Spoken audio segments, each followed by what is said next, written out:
Hello friends, it's Kristie Marcotte. I'm guest designing this month using Pretty Pink Posh's brand new September 2022 release. They currently have a fun blog hop happening to celebrate the release.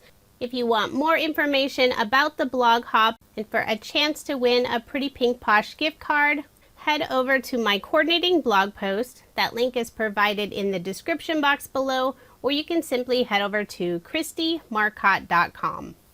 There's lots of great inspiration using the brand new release. I have 3 cards to share with you today. For my first card, I'm using the Falling Branches stencil set.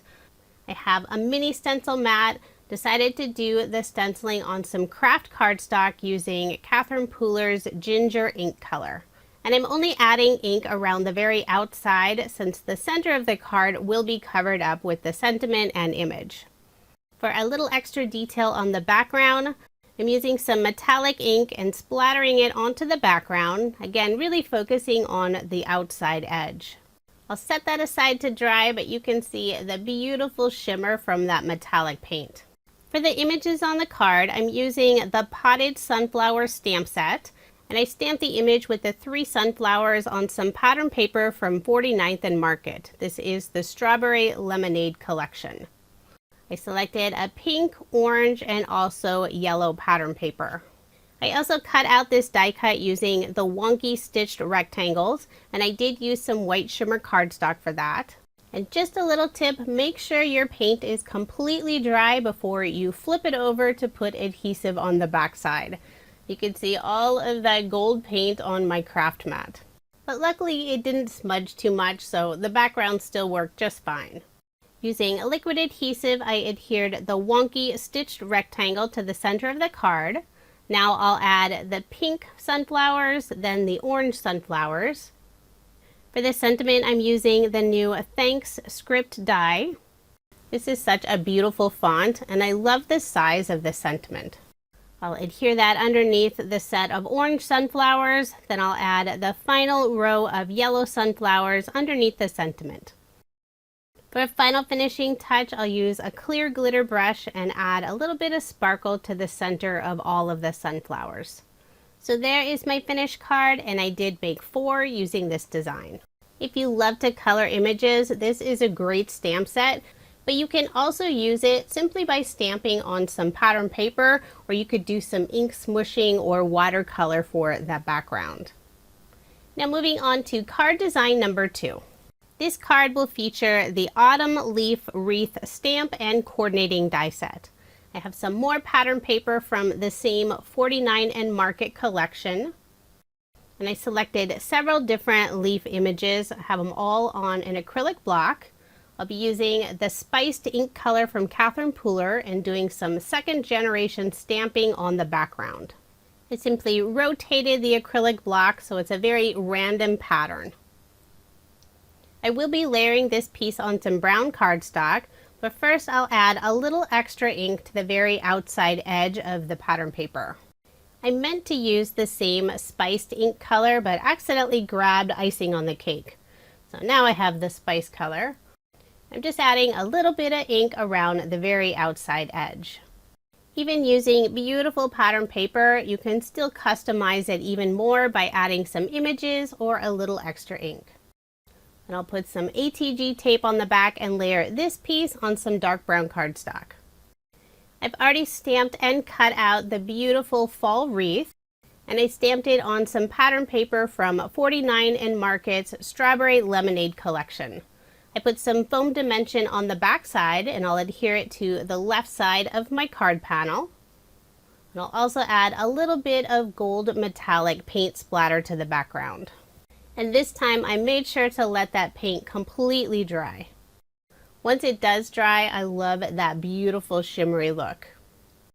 I've already stamped and cut out the sentiment Fall Greetings, and instead of adding that really white sentiment onto my card, I'm using some icing on the cake ink color and adding just that little bit of ink to those white cardstock pieces.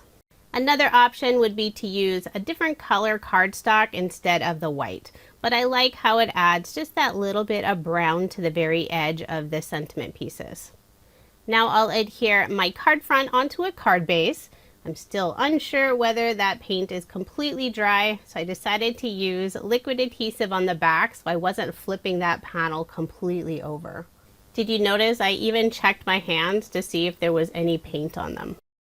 For the word fall, I used the coordinating die and cut out 2 more pieces, one from dark brown cardstock and the other piece from some gold satin mirror cardstock.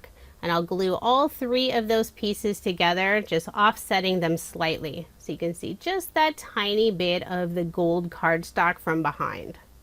I also layered the greetings portion of the sentiment on some dark brown cardstock and offset them slightly. I'll adhere the sentiment on the right side of the wreath. I will put some foam dimension on the very left side of the word fall before adhering it in place. And I'll add liquid adhesive on the very end L where it sits on top of the wreath. The greetings portion of the sentiment, I'll put liquid adhesive on the back and adhere it underneath the word fall, more on the right side. I did place my acrylic block on top of the word fall for that extra weight while I let the glue adhere. To finish off the card, I'm using the Espresso colored pearls from Pretty Pink Posh. This is not one of the new colors, but it matched beautifully with this card. I'll add a few around the sentiment and 2 in the upper left-hand corner.